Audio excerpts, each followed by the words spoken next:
वचन में, तब पतरस ने पास आकर उसे कहा, हे प्रभु, यदि मेरा भाई अपराध करता रहे तो मैं कितनी बार उसे क्षमा करूं? क्या 7 बार तक? यीशु ने उसे कहा, मैं तुझसे यह नहीं कहता कि 7 बार तक, वन 7 बार के 70 गुना तक। हालेलुया। क्या बोला प्रभु ने अपने चेलों को? 70 गुना तक माफ कर। और आपको पता है कि जब तक आप, चाहे आपके कोई विरोधी या आपका कोई दुश्मन है, या आपको कोई ऐसा व्यक्ति है, ऐसा परिवार है जो आपको देख के कुछ जलता है, आपसे घृणा करता है, आपसे मुंह फेर लेता है, आपने उसके लिए आज के बाद प्रार्थना करनी। क्यों? क्योंकि जब आप उसके लिए प्रार्थना करोगे और वो भी परमेश्वर के वचन को जानने पाएगा। और क्या करते हो उसके द्वारा? आप जब आप उसके लिए प्रार्थना करते हो तो आप उसकी रूह को भी बचाते हो। हालेलुया। आप शाऊल और दाऊद के बारे में तो जानते होंगे, जानते नहीं जानते? जानते हो ना? और शाऊल के पीछे एक भरमाने वाली आत्मा उसके पीछे लग चुकी थी, और उसको यह लगता था कि दाऊद मेरी राजगद्दी को, मतलब मेरे जिसके ऊपर मैं राजा बनाया गया हूं इस्राएल के ऊपर, वो मुझसे छीन लेगा। शाऊल को ऐसा लगता था। पर दाऊद के मन में शाऊल के लिए बहुत ज्यादा नम्र और दीन था वो। और जब दाऊद को पता चला कि शाऊल उसको मारने को है, तो दाऊद वहां इस्राएल में से बाहर निकल गया, जंगलों में चला गया कुछ साथियों को लेके। और शाऊल को पता चला कि दाऊद उस जगह पे है, उस गुफा में बैठा है, तो मैं वहां पे जाकर उसको घात करूंगा।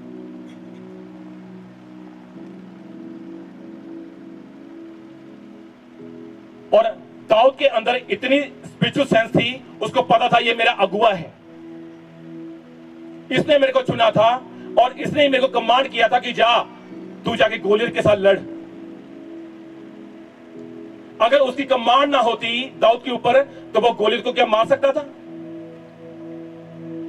मारा परमेश्वर ने, उसके ऊपर बल उतरा दाऊद के ऊपर, पर कमांड किसने की? पहले शाऊल ने। क्योंकि शाऊल राजा के पास दाऊद को लाया गया कि हे राजा, देख दाऊद ये कह रहा है कि मैं उसको मार गिराऊंगा। और वो शाऊल उसके ऊपर हंसा नहीं कि हाँ इतना सा है, या छोटा सा है, या कैसा है, पतला सा दुबला सा है। वो हंसा नहीं उसके ऊपर, और उसके अंदर वो देख रहा था कि हाँ ये कर सकता है। क्योंकि आपके अंदर अगर विश्वास होगा, परमेश्वर का वचन बताता है कि अगर तो विश्वास के द्वारा, तो अगर पहाड़ को बोल देगा कि ये हट जा, तो वो हट जाएगा। सुनो, हालेलुया।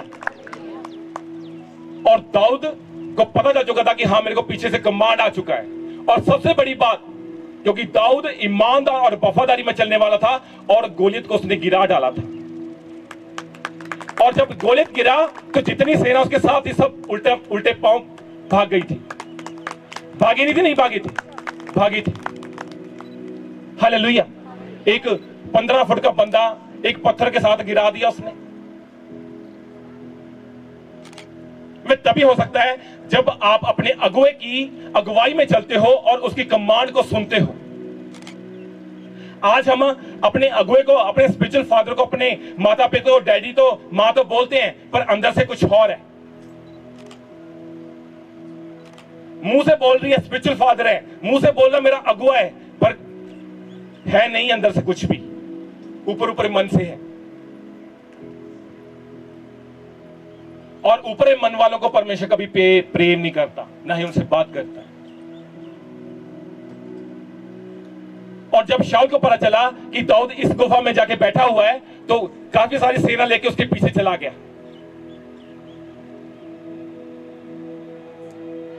और दाऊद को भी पहले पता चला, क्योंकि परमेश्वर उसके साथ था दाऊद के। और तीनों पैर वो प्रार्थना करनी जानता था, वो परमेश्वर की आवाज को सुननी जानता था दाऊद। पर शाऊल भरमाने में आ चुका था। और दाऊद को भी पता चल गया कि शाऊल आ रहा है और मेरे को घात करने के लिए आ रहा है, मेरे को मारने के लिए आ रहा है। और जब शाऊल एंटर कर रहा है गुफा में, और पहले दाऊद छुपा हुआ है, और दाऊद ने पीछे से क्या किया, उसका जो बागा था, उसका छोटा सा चाकू लिया, अपनी अपनी तलवार ली, उसके साथ छोटा सा टुकड़ा काट के अपने पास रख लिया। किसने?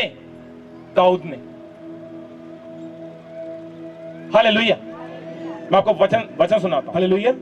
सुनना, जब मैं पहला शमूएल उसका 24 से पढ़ता हूं, 24 आयत से, सॉरी 24 अध्याय से। जब शाऊल फिलिस्तीयों का पीछा करके लौटा, तब उसको यह समाचार मिला कि दाऊद एन गदी के जंगल में है। तब शाऊल समस्त इस्राएलियों में से 3000 को छांटकर दाऊद और उसके जनों को बनेले बकरों की चट्टानों पर खोजने गया। जब वह मार्ग पर के पेड़ शालों के पास पहुंचा, यहाँ एक गुफा थी, तब शाऊल दिशा फेरने को उसके भीतर गया। उसी गुफा के कोनों में दाऊद और उसके जन बैठे हुए थे। जब दाऊद के जनों ने उसे कहा, सुन, आज वही दिन है जिसके विषय यहोवा ने तुझसे कहा था। यहोवा ने तुझसे कहा था, मतलब परमेश्वर ने दाऊद को डायरेक्ट बोल दिया था कि वो आएगा और तुमको घात करने के लिए आएगा।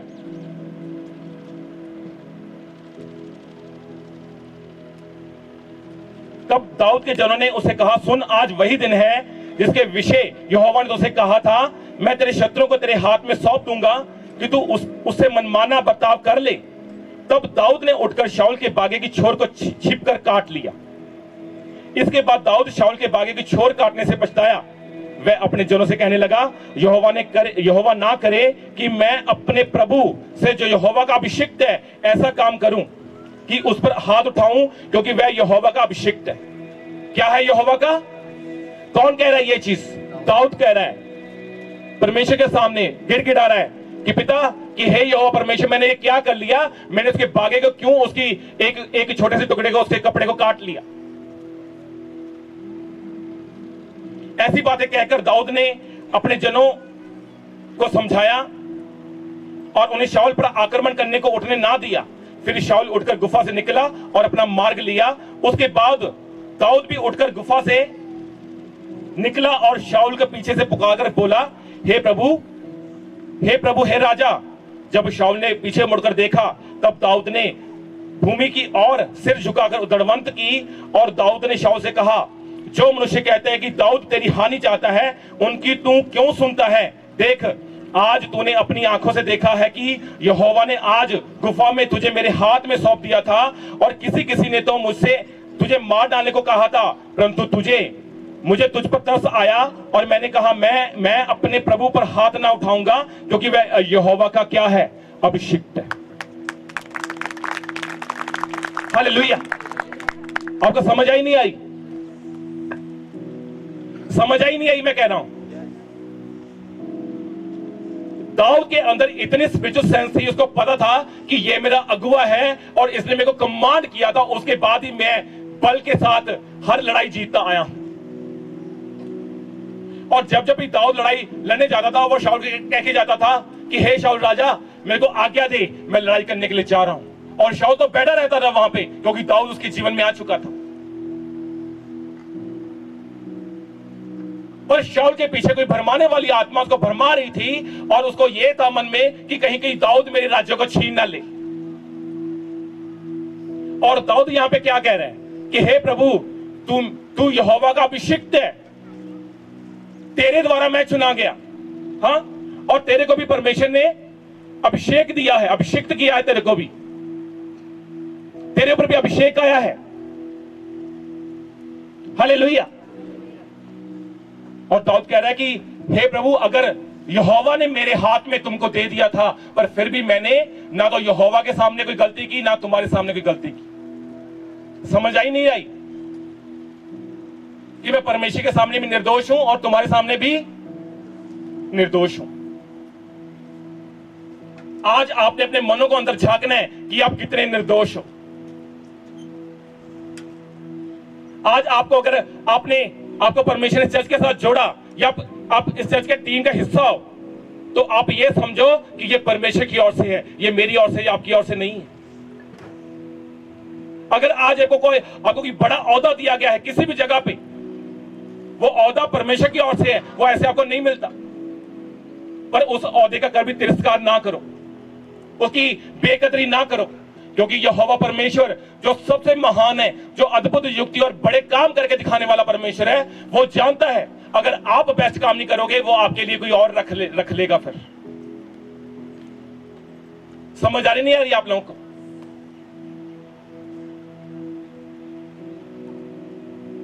वो आपका ऑफिस हो सकता है, आपका कामकाज हो सकता है। अगर आज आपके अंदर घमंड आता है कि हां मैं ही सब कुछ हूं, मैं ही ये कुछ कर सकता हूं, ये आपकी फिर निबुद्धि है, मूर्खमती है फिर आप लोगों की।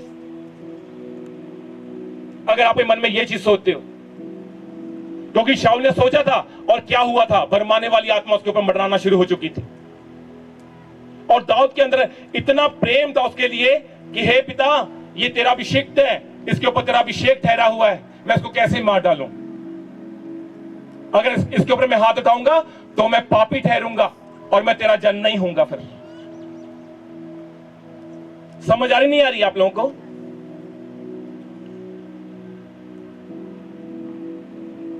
माफ करना है उन विरोधियों को जो आपकी खिलाफत करते हैं, दिल से।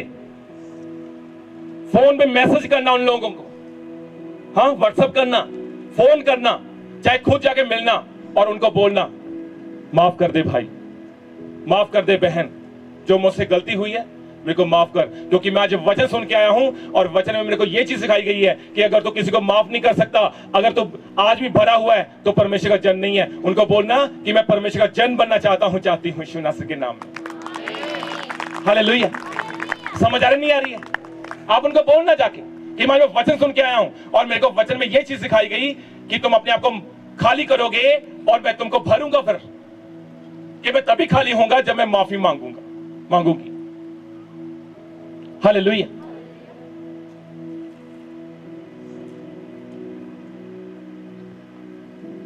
आपका समझ आ रही नहीं आ रही है?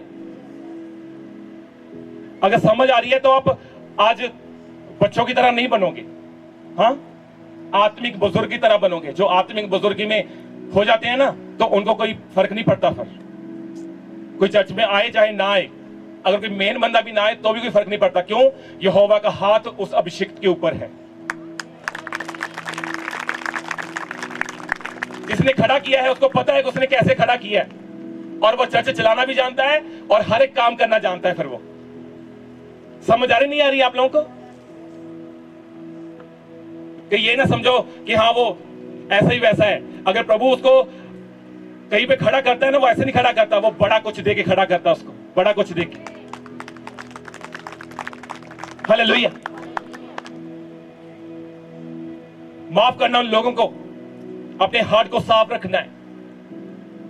आप सोचो, आप इतने दिनों से, इतने सालों से, इतने महीनों से प्रार्थना कर रहे हो, तो आपकी प्रार्थना क्यों नहीं सुनी जा रही है? सोचो अपने मन में, झांको अपने मन में, क्यों नहीं आपकी हर एक चीज को सुना जा रहा है? क्योंकि आपके मन में अभी भी कुछ है। दाऊद ने शाऊल से माफी मांगी और परमेश्वर से माफी मांगी, तो क्या हुआ? आने वाले समय में क्या हुआ? वो राजा बना इस्राएल का। क्या आप राजा नहीं बनना चाहते हो? हाँ, परमेश्वर ने वचन में कहा है कि मैंने तुम लोगों को सर ठहराया है, पूछ नहीं। कि तुम राजपदारी याजक हो, तुम चुने हुए वंश हो, तुम राजपदारी याजक हो। हालेलुया। अगर आप राजपदारी याजक हो तो फिर आपकी बुलाहट कहां है? आपका वो बोना, आपकी वो प्रार्थना, आपका लगातार चर्च जाना और वचन के ऊपर चलना फिर कहां है? हालेलुया। किन को समझ आ रहा है?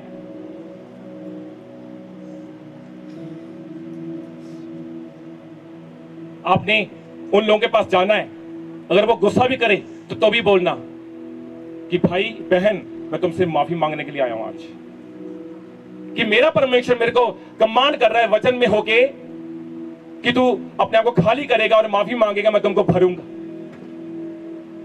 आमीन। फिर तुम आत्मिक दानों वरदानों से भरोगे और तुम्हारे पर अभिषेक आएगा, और वही अभिषेक आपकी आने वाली पीढ़ी तक बना रहेगा यीशु मसीह के नाम में। हालेलुया। समझ आ रहा नहीं आ रहा है? बना रहेगा फिर वो अभिषेक। दाऊद तीन बार अभिषेक हुआ, तीन बार। क्यों हुआ? क्योंकि उसके ऊपर वफादारी थी। वो रूह सच्चाई में परमेश्वर में बढ़ रहा था, चल रहा था और उसकी हर बात को सुन के पूरा करता था। 3:30 बजे रात को मेरी को आवाज आती है कि उन लोगों को फोन कर, मैसेज कर, माफी मांग, जो तुमको लगता है कि तुमने उसको मन को दिखाया। उसी समय, ये नहीं कि हमने सुबह 6-7 बजने की वेट की ना कि अब क्या फायदा है, मैं अपनी पर्सनल प्रेयर में हूं। नो, उसी समय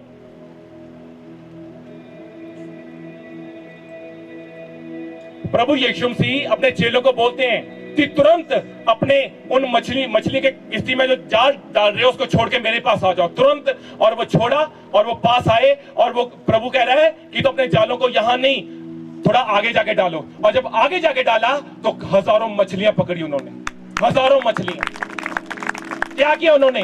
तुरंत। जब आप परमेश्वर की आवाज को सुनोगे और वचन को सुनोगे और तुरंत काम करोगे तो आपके जीवन में भी फिर परमेश्वर तुरंत काम करेगा, तुरंत। हालेलुया।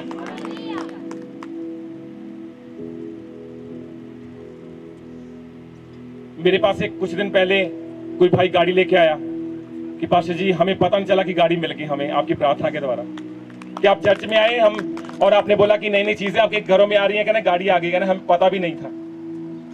हालेलुया। कितनी गाड़ियां हो चुकी हैं चर्च के द्वारा, कितनी बेबी ब्लेसिंग हो चुकी है चर्च के द्वारा, बीमारियां जा चुकी हैं। ये तभी हो सकता है जब आप रूह सच्चाई के साथ आराधना और प्रार्थना करते हो और अपने मन को, अपने जीवन को अपने खाली करके आते हो अपने आप को। तो जब वर्ड को सुनते हो, आप अपने कानों में वर्ड जाता है और फिर आप आजाद होते हो, फिर बड़े बड़े गिफ्ट भी आपके घरों में आते हैं। हालेलुया। समझ आ रहा नहीं यार आप लोगों को? खाली करना पड़ेगा अपने आप को, अपने दिमाग को, अपनी आंखों को, अपने कान को, हर एक चीज को। अगर आज हम वेट कर रहे हैं कि हाँ मेरी गवाही भी बनेगी, तो गवाही बनने से पहले आपको कुछ अपने आप को खाली करना पड़ेगा। उसके वर्ड को सुनने के लिए आपको पुत्रताई में और रूह सच्चाई में चलना पड़ेगा। और वो रूह सच्चाई आपकी लगातार प्रार्थना हो सकती है, लगातार चर्च जाना हो सकता है, आपका बीज बोना हो सकता है, आपका वचन के ऊपर चलना हो सकता है और अपने मुंह का अच्छा अंगीकार हो सकता है। हालेलुया। अगर आज आप मुंह से अपना गलत अंगीकार कर रहे हो तो उसको भी बंद करना पड़ेगा आपको। अपने बच्चों को मुंह से गलत अंगीकार करते हो, अपने पति को करते हो या अपनी पत्नियों को करते हो, अपने बच्चों को करते हो, तो आपको बंद करना पड़ेगा। क्योंकि बहुत सी ऐसी चीजें हैं जिससे परमेश्वर नफरत करते हैं।